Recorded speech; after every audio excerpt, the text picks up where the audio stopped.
우리 성경 한번 찾아볼까요? 우리 룻기서 4장 17절로 22절의 말씀을 우리 새 번역 성경으로 한번 좀 쉬운 번역 성경을 한번 찾아봤습니다. 우리 같이 한번 우리 자막 보이시죠? 같이 한번 읽어볼까요? 우리 새 번역 성경으로 시작. 이웃 여인들이 그 아기에게 이름을 지어주면서 나오미가 아들을 보았다 하고 환호하였다. 그들은 그 아기의 이름을 오벳이라고 하였다. 그가 바로 이새의 아버지요 다윗의 할아버지이다. 다음은 베레스의 계보이다. 죄송해요. 그들의 그 아기 이름을 죄송해요. 다음은 나오나요? 다시 시작. 다음은 베레스의 계보이다. 베레스는 헤스론을 낳고 헤스론은 람을 낳고 람은 아미나답을 낳고 아미나답은 나손을 낳고 나손은 살몬을 낳고 살몬은 보아스를 낳고 보아스는 오벳을 낳고 오벳은 이새를 낳고 이새는 다윗을 낳았다. 여러분 룻이 낳은 아들의 이름이 뭐라고요? 오벳이에요. 오벳. 그런데 그 오벳이요 미래에 앞으로 태어날 누구의 할아버지가 된다고요? 다윗의 할아버지가 된다. 성경이 이렇게 말씀하셔요. 오벳을 통해서요 하나님은 우리에게 구속사라고 하는 이 백성을 하나님이 사랑하셔서 이 땅에 구원자 예수 그리스도를 보내주시겠다는 그 약속을 성취함에 있어서 그 구속사의 계보를 이어감에 있어 가장 중요한 정점 있는 한 인물이 중요한 인물이 성경에 등장하는데 그가 다윗이라는 인물이에요. 그렇다 본다면 여러분 이 룻이 없었다면 다윗이 태어났을까요? 참 놀랍지 않아요? 하나님이 일하심에 섭리할 게 참 놀랍습니다. 지금은 오벳을 낳았는데 그 오벳이 누구의 할아버지가 된다고요? 다윗의 할아버지가 돼요. 어떤 여인을 통해서요? 룻이라는 여인을 통해서요. 우리 주 안에 사랑하는 성도 여러분, 어쩌면 이 룻의 이야기는요 그저 그냥 평범한 한 주부의 이야기일 수도 있습니다. 아니요, 어쩌면 남편을 잃은 여인은 한 과부의 이야기예요. 거기다가 이방 여인입니다. 이 룻이 신구약 성경을 관통하고 있는 구속사의 메시지의 한 부분을 장식하고 될 수 있는 그런 인물이 될 수 있는 가장 중요한 이유가 어디 있을까? 우리가 성경을 통해서 그 하나님의 마음과 메시지를 우리가 같이 나누기를 간절히 원합니다. 그래서 우리 사랑하는 성도 여러분, 우리 헷세대 인생이 되셔요. 하나님의 마음을 품고 그 하나님의 어떤 생각을 가지고 있고 하나님이 지금 나를 통해서 비록 난 아무것도 아닌 것 같을지라도 그 순간순간 하나님 내 인생을 이끌어 가심에 내가 기꺼이 주의 마음, 헷세대의 마음을 품고 나가면 하나님 반드시 그 인생과 공동체를 쓰시고 사용하십니다. 우리 공동체가 그런 은혜의 공동체가 되기를 다시 한번 주의 이름으로 간절히 축복합니다. 아멘. 그렇다면 우리 첫 번째로 오늘 제가 나누고 싶은 주제는 이 얘기예요. 헷세대 인생을 되기 위해서 첫 번째 우리가 가져야 될 우리의 신앙의 모습이 뭐냐 한번 따라해 보시죠. 믿음의 시선을 회복하라. 첫 번째 되게 중요해요. 믿음의 시선을 갖는 거예요. 항상 모든 일에. 성경 한번 룻기서 1장부터 6장까지의 이 말씀은 룻기서 전체 4장까지 내용의 지금 배경입니다. 배경을 참 중요하죠. 오늘 이 성경 말씀 한번 1절 한번 읽어볼까요? 이렇게 시작합니다. 시작. 사사들이 치리하던 때에 그 땅에 흉년이 드니라. 유다 베들레헴의 한 사람이 그의 아내와 두 아들을 데리고 모압 지방에 가서 거류하였는데, 여러분 사사 시대라고 나오죠. 그러니까 이 룻기서란 이야기가 어느 시대 때 쓰여졌어요? 사사 시대예요, 여러분. 여러분 이스라엘 역사에서 가장 암흑기 같은 약 320년이 한 세월 동안요 똑같은 삶의 루턴을 가지고 하나님 앞에 그 백성이 버림받고 그들이 부르짖고 하나님 앞에 다시 사사를 통해서 구원받고 또 그 하나님을 잊어버리고 죄짓고 이런 루틴의 삶을 살았던 시기가요 320년이에요. 그 시간, 암흑기 같은 그 시간 동안 있었던 이야기가 이 룻기서라는 이야기예요. 그 사사기가 어떤 시대였는지를 잘 보여주는 사사기의 말씀이 나오는데 우리 사사기 우리 21장 25절에 이렇게 말씀합니다. 같이 한번 읽겠습니다. 시작. 그때 이스라엘에 왕이 없으므로 사람이 각각 자기의 소견에 옳은 대로 행하였더라. 그러니까 사사 시대에 한마디로 무슨 시대예요? 왕이 없었다는 거예요. 어떤 왕이요? 진정 우리의 삶에 누구요? 하나님이 왕이 되시지 않았던 시대라는 거예요. 하나님을 생각하지 않고 진정으로 나는 너희 하나님이 되고 너희는 내 백성이 된다라고 하는 이 하나님의 언약이 잃어버린 시대예요. 그저 내가 하고 싶은 대로 살았을 뿐이에요. 내 감정 따라 살았던 시대. 그러니까 얼마나 여러분 그들의 삶이 하나님 보시기에 영적으로 도덕적으로 어두워졌겠어요. 그 시대에 이 룻이라는 이야기가 등장하는 거예요. 여러분 본문 1절에 사사들이 치리하던 때에 그 땅이 흉년이 드니라. 유다 베들레헴에 한 사람이 그의 아내와 두 아들을 데리고 모압 지방에 가서 거류하였는데, 여러분 가나안 땅은 하나님께서 그 백성들에게 이렇게 약속하셨어요. 내가 너희에게 젖과 꿀이 흐르는 땅으로 너희를 인도하리라.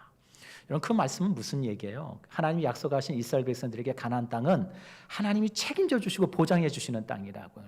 그 땅은 하나님이 주시는 은혜로 말미암아 뭐가 넘쳐야 돼요? 땅에서 주시는 축복이 있고 하나님이 유로부터 부어주시는 은혜가 마르지 않는 땅이라는 얘기예요. 그런데 그 땅에 문제가 생겼어요. 오늘 성경 말씀에 뭐가 들었다고 그래요? 흉년이 들었대요. 흉년. 우리가 성경의 구약 성경에 보면 이 흉년이라는 이야기, 우리 열왕기상 여러분 말씀 계속 좀 기도를 해와서 아시겠지만 엘리야 시대도 또 엘리사 시대도 흉년이 들잖아요. 여러분 그 흉년이라는 단어를 그냥 우리가 가볍게 넘어가면 안 돼요. 왜요? 하나님은 그 땅에 자기 백성들에게 내가 너희에게 이른 비와 늦은 비를 통하여 그 땅의 결실과 열매와 소출을 먹게 하리라. 이게 하나님의 약속이셨거든요. 그런데 그 땅에 이른 비가 내리지 않아요. 늦은 비가 내리지 않아요. 그 광야 같은 그 땅에 비가 내리지 않으니까 땅에서는 열매가 없어요. 여러분 그래서 이 흉년이라는 이 단어가 히브리 말로 라아브라고 하는 단어예요.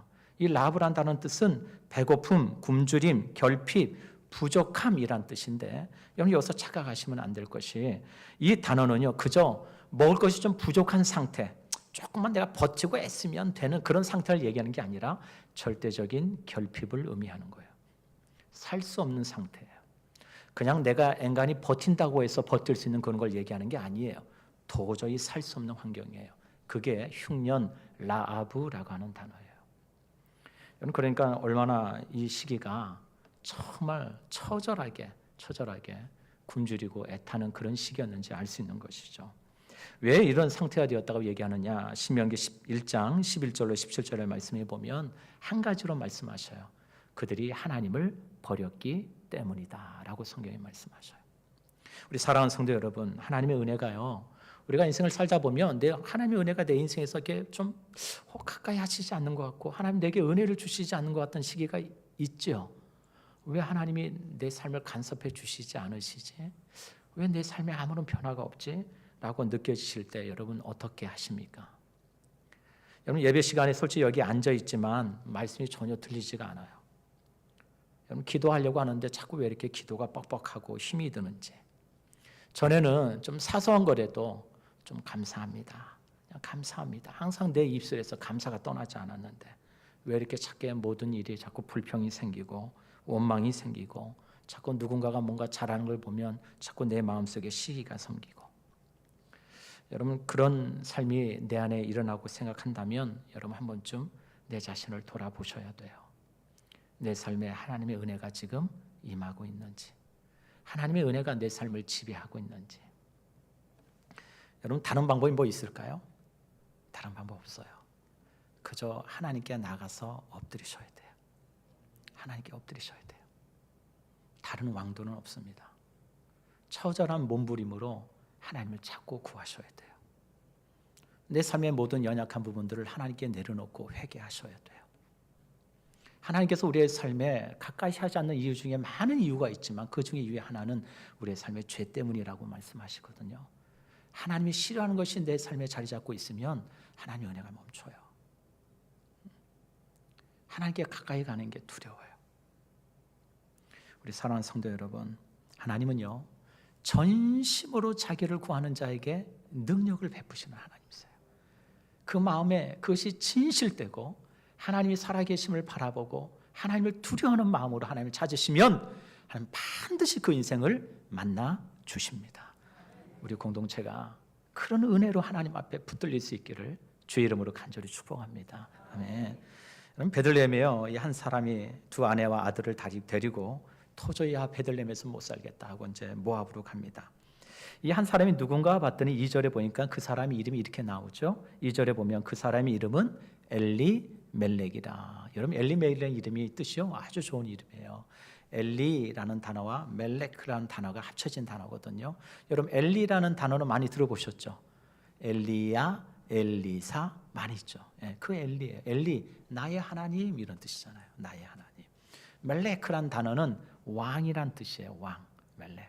그러니까 엘리, 멜렉이란 뜻을 합치면 나의 하나님은 뭐예요? 나의 왕이 되신다. 이런 이름이에요. 그러니까 참 멋있는 이름이죠. 엘리, 멜렉이라는 사람은 누가 내 삶의 왕이에요? 하나님만이 내 삶의 왕이라는 것을 믿고 사는 인생입니다. 그렇게 살려고 했었겠죠. 근데 도저히 가장으로서 그들의 생계를 책임져야 될 아버지로서 또 남편으로서 도저히 베들레헴을 떠난다는 게 쉬운 결정은 아니었을 거예요. 여러분, 베들레헴이란 이 단어도 베틀라고 하는 레헴이란 두 단어가 합쳐진 거잖아요. 여러분 잘 아시겠지만 베트라고 하는 집이란 단어와 레헴이라고 하는 빵이란 단어가 합쳐진 단어입니다. 그래서 베들레헴은 무슨 뜻이에요? 빵집 이런 뜻이에요. 떡집 이런 얘기예요. 그러니까 여러분 한번 생각해 보세요. 베들레헴은 하나님의 은혜로 말미암아 떡이 마르지 않고 빵이 마르지 않는 곳이에요. 하나님의 축복이 있는 곳이라는 거예요. 그런데 그곳에 빵이 떨어집니다. 떡이 없어요. 사람이 살 수 없는 동네가 됩니다. 여러분 한 번쯤 우리가 이 말씀 앞에서 우리 성산교회가 한번 돌아봐야 될 메시지가 있다고 저는 생각합니다. 여러분 사람들이요 교회를 왜 찾아올까요? 여러분 교회를 왜 찾아온다고 생각하세요? 왜 찾아와요? 어저께도 제가 잘 아는 지인 중에 한 분을 만나서 이 전도 전폭 훈련 하시는 분을 이렇게 모시고 전도 이렇게 했거든요. 저희 아내랑 가서 그분을 저희 교회를 전도하려고 지금 열심히 기도하고 있는데 그분을 만나서 이제 사형님 말씀을 가지고 막 전도하는데 막 듣긴 하는데 결국에 가서는 좀 생각해 볼게요 그러시더라고요. 그래서 아직은 하나님이 좀 기다리라고 하시나 보다 하고 이제 계속 이제 교제하려고 그러는데 여러분 많은 사람들이 교회 찾아오는 이유는요 배고픔이 때문에 와는 거예요. 그렇지 않아요? 세상에서 줄 수 없는 목마름이 있으니까 세상에서 얻을 수 없는 배고픔이 있으니까 그거 받고 싶고 그거 누리고 싶으니까 교회 오는 거예요. 그래서 교회 옵니다. 그런데 교회 오면 뭔가 좀 세상과 다르겠지. 교회 가면 뭔가 세상이 줄 수 없는 위로와 이 배고픔을 채워줄 수 있는 나의 어떤 갈급함을 채워줄 수 있는 뭔가 있겠지라고 사람들이 교회에 찾아옵니다. 그런데 베들레헴에 떡이 없듯이 빵이 없듯이 교회에 왔는데 아무것도 없어요. 여러분 그렇다면 그 사람이 그 교회에 와서 과연 하나님을 만날 수 있을까요? 여러분 당연히 있어야 될 빵집에 빵이 없어요. 하나님의 임재가 있어야 될 교회가 하나님의 임재가 없습니다. 당연히 교회의 주인은 예수 그리스도인데 예수님이 계시지 않아요. 과연 그곳에 누가 찾아올까요? 어쩌면 이런 교회를 요즘 많은 성도들이 고민하고 염려하듯이 젊은 세대들이 자꾸 교회를 떠납니다. 많은 사람들이 교회를 찾지 않아요. 그것이 단순히 그저 시대적인 문제와 어떤 시대가 바뀌었기 때문에라는 그런 문제로 치부할 수 있는 것만은 아닌 것이죠. 우리의 모습을 한번 돌아봐야죠. 우리는 어떤가? 우리의 예배는 어떻지? 우리의 섬김은 어떻지? 우리가 과연 이곳에 계셔야 될 예수 그리스도 하나님이 온전히 주인 되시는 교회의 주인 되신 그분을 위해서 우리가 정말 교회를 섬기고 교회를 세워가고 있는지 한번 봐야죠. 그래서 우리 사랑하는 성도 여러분 정말 가슴 뜨겁게 예배하면서 하나님의 임재를 언제 경험해 보셨나요? 가슴이 먹먹해질 정도로 그 예배의 기쁨의 자리에서 나도 모르게 흐르는 그 눈물 앞에 나도 모르게 주여 주여 가슴을 쳐보신 적이 여러분 얼마나 계신가요? 우리 사랑하는 성도 여러분 오늘 우리 교회가 정말 마땅히 있어야 될 떡이 있어야 되고 빵이 있어야 될 그 베들레헴에 빵이 없어 사람이 떠나고 떡이 없어 떠나는 그런 곳이 아니라 마땅히 계셔야 될 예수 그리스도 하나님이 이 교회의 주인 되어 주시고 그 가운데 부르신 우리가 주의 이 헷세대의 이 마음을 가지고 주의 교회를 섬겨가는 그렇게 세워가는 우리 믿음의 신실한 종들이 되시기를 주의 이름으로 간절히 축복합니다. 아멘. 여러분 세 번째로 볼까요? 3, 4절 한번 봅니다. 시작. 나오미의 남편 엘리멜렉이 죽고 나오미의 그의 두 아들이 남았으며 그들은 모압 여자 중에서 그들의 아내를 맞이하였는데 하나의 이름은 오르바요 하나의 이름은 루시더라. 그들이 거기에 거주한 지 18년쯤에 여러분 엘리멜렉이요 자신의 식소들 데리고 모압에 갔을 때는 잘 살고 싶었겠죠. 근데 무슨 이유인지 모르겠는데 모압 땅에 가다가 남편이 죽고 맙니다. 여러분 한 가정에 가장이 죽는다는 건 큰 슬픔이고 상실입니다. 지금도 그렇잖아요. 한 가정에 아빠가 남편이 죽는다는 건 엄청난 큰 절망이에요. 여러분 이 당시는요 상당히 노동 중심적인 사회였어요. 목축을 하고 농사를 짓는 시대였다고요. 그러니까 노동력이 되게 중요한 시대예요. 그 노동력이 중요한 시대에 가장이 남편을 잃는다는 건 가정적으로 무너지는 거랑 다름없어요. 상당히 어려움에 처했겠죠. 그러나 그 슬픔을 이겨내고 나오미가 그래 내 두 아들들이 있으니까 두 아들들 데리고 잘 건사하면 되겠지. 우리 말론과 기련이 있으니까 이 두 아들과 여기서 살아보면 되겠지. 그런 마음이었을 거예요. 그래서 이 두 아들들이 어떻게 해요? 이 모압 여자들과 같이 더불어 결혼을 합니다. 그런데요. 참 놀랍죠. 오늘 성경 말씀 보면 이 두 아들이요 결혼한 지 얼마 지나지 않아서 어떻게 해요? 다 죽습니다. 우리 사랑하는 성도 여러분, 우리가 그냥 이 말씀을 그냥 여기서 그냥 흐트러 넘어가면 안 되는 분명한 메시지가 있어요. 엘리멜렉은요 그 한 가정의 영적 제사장입니다. 여러분 여기 계신 많은 아버지들이 계실 텐데 여러분들이 가정의 영적 제사장이라는 사실을 여러분 믿으시죠? 아주 중요한 거예요. 남편들에게 하나님이 주신 놀라운 축복이 있고요. 영적 제사장으로서 가정을 이끌어야 될 책임을 하나님이 우리 남편들에게 주셨거든요. 그 남편인 이 엘리멜렉이 그 두 아들과 아내를 데리고 모압에 가서 애쓰면서 살라고 노력했겠죠. 그러면서 아마 제 생각은 그랬을 것 같아요. 아들들에게 야, 너희들 우리 모압에 와서 살고 있지만 우리는 유대 사람이다. 그거 잊지 마라. 우리는 하나님의 사람이야. 비록 우리가 모압 땅에 와서 지금 살고 있지만 우리는 유대인 하나님의 택한 백성이라는 거 그거 너희들 잊으면 안 돼. 알았지? 아마 그렇게 가르쳤을 것 같아요. 그런데 아버지가 죽었어요. 그러다 보니 이 어머니의 선택은 아마 선택지가 많지 않았던 것 같아요. 그래서 얼른 이 두 아들을 출가해서 가정을 이루고서 그래서 생계를 어떻게 살아보려고 애쓰다가 모압 여자와 결혼하죠. 그런데 여러분 이 모압 여자와 결혼한 두 아들이 얼마 되지 않아 죽습니다. 여러분 저는 여기서 한 가지 중요한 메시지를 하나 발견해요. 그게 뭐냐? 원칙이 무너지면요 우리의 삶의 상황이 지배하게 되고 육적인 요구가 우리의 삶을 지배하게 된다는 것을 여러분 기억하셔야 돼요. 원칙이 무너지면 뭐가 우리를 지배해요? 상황이 우리를 지배하기 시작해요. 그리고 내 안에 있는 욕망과 욕심이 나를 이끌어가기 시작해요. 그거 주의하셔야 돼요. 여러분 사사시대에 삼손이 아주 위대한 사서로 하나님께 쓰임받습니다. 그런데요 그 삼손이 탁월했던 그 삼손이 한순간에 무너져요. 그 이유는 매우 단순해요. 사사기의 그 삼손의 이야기를 다루고 있는 사사기 14장에서 16장의 말씀을 각 장마다 열심히 읽다 보면 중요한 사실 한 가지를 발견하게 되는데 삼손의 모든 행위에 있어서 그의 모든 삶의 동의를 이끌어갔던 단어가 있다면 보았다는 거예요. 보았다는 거. 삼손은 보았다, 내려가서 보았다. 그게 뭘 의미해요? 삼손은 자신이 나실인이라고 하는 하나님께 구별받은 백성 그리고 하나님의 사사로 부름받았다는 원칙을 허물어 떨어버리고 뭐예요? 자신의 눈에 좋을 대로 선택했거든요. 그래서 여러분 잘 아시겠지만 결국 여러분 삼손이 어떻게 돼요? 그의 두 눈이 뽑히고 처참하게 가사에 가서 소가 끄는 맷돌을 돌리는 그런 신세가 됩니다. 신명기 7장 1절로 4절 같이 한번 읽어보실까요? 신명기 7장 1절로 4절 시작. 내 하나님 여호와께서 너를 인도하사 내가 가서 차지할 땅으로 들이시고 내 앞에서 여러 민족 헷 족속과 기르가스 족속과 아모리 족속과 가나안 족속과 브리스 족속과 히 족속과 여부스 족속 곧 너보다 많고 힘이 센 7 족속을 쫓아내실 때에 내 하나님 여호와께서 그들을 내게 넘겨 내게 치게 하시리니 그때 너는 그들을 진멸할 것이라. 그들과 어떤 언약도 하지 말 것이요 그들을 불쌍히 여기지도 말 것이며 또 그들과 혼인하지도 말지니 내 딸을 그들의 아들에게 주지 말 것이요 그들의 딸도 내 며느리로 삼지 말 것은 그가 내 아들을 유혹하여 그가 여호와를 떠나고 다른 신들을 섬기게 하므로 여호와께서 너희에게 진노하사 갑자기 너희를 멸하실 것임이니라. 아멘. 여러분 신명기의 말씀에요 분명한 메시지를 줘요. 너희가 그 땅에 가나안 땅에 들어가거든 7 족속을 다 멸하고 그들과 뭐 하지 말라고요? 첫 번째 언약도 맺지 말고 그들과 뭐 하지도 마라? 혼인도 하지 마라.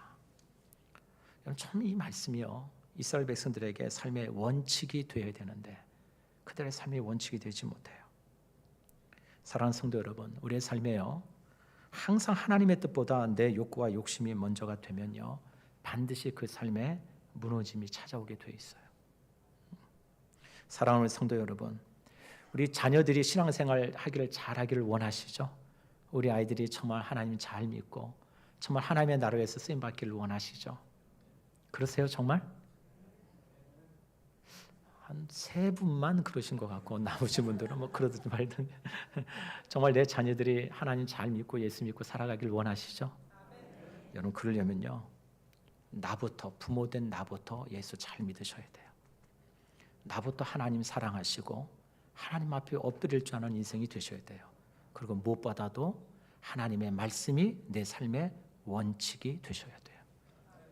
그래야 하나님은 그 가정과 그 자손을 하나님 복되게 하셔요. 오늘 6절 마지막으로 읽고 한번 마칠게요. 6절 한번 읽겠습니다. 시작. 그 여인이 모압 지방에서 여호와께서 자기 백성을 돌보시사 그들에게 양식을 주셨다함을 듣고 이에 두 며느리와 함께 일어나 모압 지방에서 돌아오러 하여. 저는 오늘 본문의 말씀에서 제일 중요한 건 다른 건 몰라도요. 여러분 이 6절 이 말씀 한 절만 기억하셔도 돼요. 이 말씀만은 꼭 붙드세요. 우리 다시 한번 이 말씀을 천천히 한번 읽겠습니다. 시작. 그 여인이 모압 지방에서 여호와께서 자기 백성을 돌보시사 그들에게 양식 주셨다함을 듣고 이에 두 며느리와 함께 일어나 모압 지방에서 돌아오려 하여. 여러분 모압에 거한 지 세월이 한 10여 년 지났습니다. 10년쯤 지나면 이제 뭐 내가 유대 사람인지 모압 사람인지 이제 뭐 좀 헷갈리는 그런 시기가 되지 않겠어요? 이제 그 지역에 어느 정도 다 적응이 됐겠죠. 이제 뭐 여기서 터졌고 그냥 여기서 뼈 먹고 살자. 뭐 그런 마음이 들 수도 있겠죠. 여러분 나오미는요 자신의 남편을 먼저 보낸 과부예요. 거기다가 자신의 유일한 희망이고 소망이라고 했던 두 아들마저 일찍 보냈어요. 무슨 소망이 있겠어요. 그런데요 어느 날 나오미의 귀에 이런 이야기가 들려요. 어떤 이야기가 들려요? 여호와께서 자기 백성을 돌보시사 그들에게 뭘 주셨다는 얘기를요? 양식을 주셨다는 것을 들어요. 저는 이 말씀이 참 중요해요.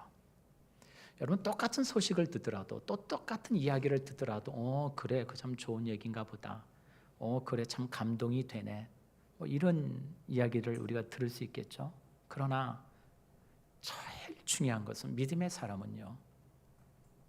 그걸 그냥 들음으로 듣는 것이 아니라 그 들음 가운데 하나님의 은혜임을 볼 줄 아셔야 돼요. 이게 제일 중요한 거예요. 여러분 나오미가요 그 절망 가운데 야 베들레헴에 이제 흉년이 다 지나고 사람들이 먹고 살만하대. 야 베들레헴에 이제 사람들이 좀 살만한 동네가 됐대. 아이고 그래 잘 됐네. 아유 그때 그 10년 전만 해도 흉년 때문에 엄청 힘들고 고향 떠나서 온 지가 이렇게 됐는데 아유 잘 됐네. 아니요. 나오미는 그 소식을 듣는 가운데 뭘 들었냐면 하나님께서 자기 백성을 뭐 하셨다고요? 돌보셨다고 들은 거예요. 이게 뭐예요? 은혜와 믿음의 시선인 거예요. 다른 거죠. 하나님이 자기 백성을 돌보시는구나. 뭘 회복한 거예요? 믿음을 회복했어요. 믿음을. 그러니까 결단하게 돼요. 툴툴 털어요. 가자. 어디로요? 베들레헴으로 다시 가자. 우리 사랑하는 우리 성산의 모든 성도 여러분, 하나님의 헤세드가 뭔지가 여러분 궁금하세요? 그 헤세드의 마음으로 공동체를 섬기고 우리 주변에 사랑하고 하신 이들을 정말로 사랑하기를 원하세요? 그렇다면 믿음의 시선 먼저 회복하셔야 돼요. 우리 주변에 모든 일어나는 일들은 그냥 결코 우연히 일어나지 않아요. 하나님의 섭리와 주권이 있습니다. 그걸 믿음으로 볼 줄 아셔야 돼요. 그래야 하나님이 일하셔요. 오늘 저와 여러분이 저와 더불어 이제 첫 출발을 하게 되는데 저도 부족하지만 우리 앞서 가신 우리 영수 목사님 훌륭한 그 목회를 뒤를 이어서 참 두렵고 떨립니다. 그러나 분명한 한 가지는 하나님께서 저와 여러분들에게 통일한 하나님을 사랑하는 이 헤세드의 마음을 부어주셔서 그 믿음의 시선을 가지고 하나님이 이끄시는 대로 순종해 가는 그런 귀한 공동체가 되기를 주의 이름으로 간절히 축복합니다. 아멘. 기도하시죠. 네. 사랑과 은혜가 충만하신 아버지 하나님 감사합니다. 하나님 연약한 종입니다. 그래서 그저 하나님께 엎드릴 뿐이고 하나님의 지혜와 능력과 은혜를 구할 뿐입니다. 주여, 우리 사랑하는 우리 성산의 모든 가족들을 하나님 불쌍히 여겨 주셔서 하나님 앞으로 하나님이 이끌어 가시고 행하실 모든 일들을 주여 우리 모두가 믿음의 눈으로 볼 수 있기를 원합니다. 하나님의 마음을 가지고 그 헤세드의 마음을 가지고 하나님의 선한 일을 함께 세워갈 수 있기를 원합니다. 하나님 인도해 주세요. 하나님 도와주세요. 하나님 함께 해주세요. 주여 모든 영광 하나님께 올려드리며 살아계신 주 예수 이름 받들어 간절히 기도드립니다. 아멘. 아멘.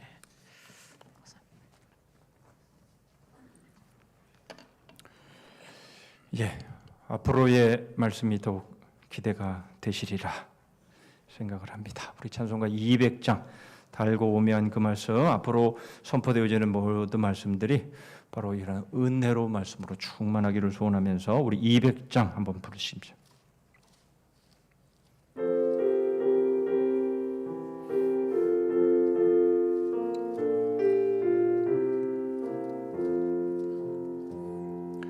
달고 오묘한 그 말씀, 생명의 말씀은 귀한 그 말씀 진실로 생명의 말씀이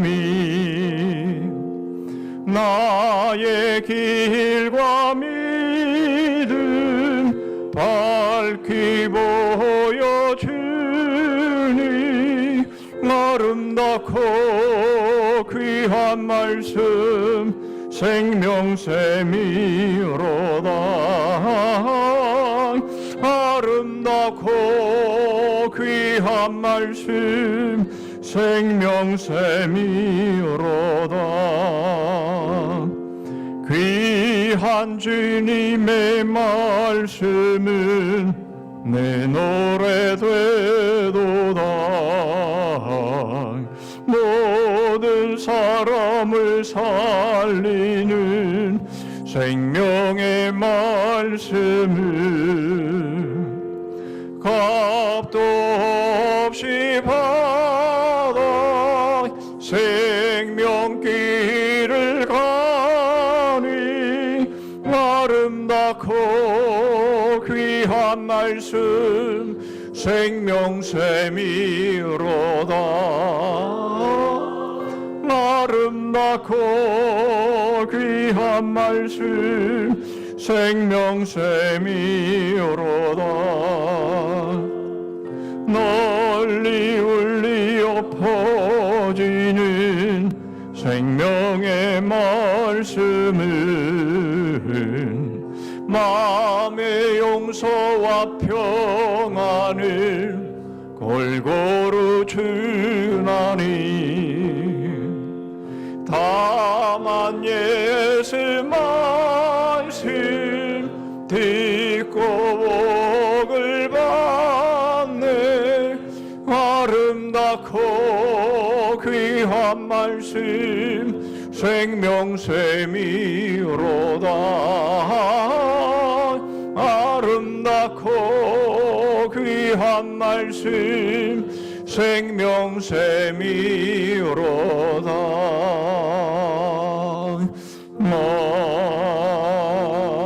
아멘.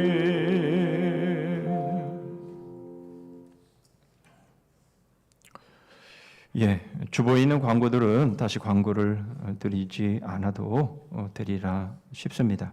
한 가지만, 내일 우리 노재원 강도사님 목사 안수 받는 일에 여러분 많이 축복해 주시고 기도해 주시기를 부탁을 드리고요. 교회에서 2시 반에 출발한다라는 거 기억해 주시면 좋겠습니다.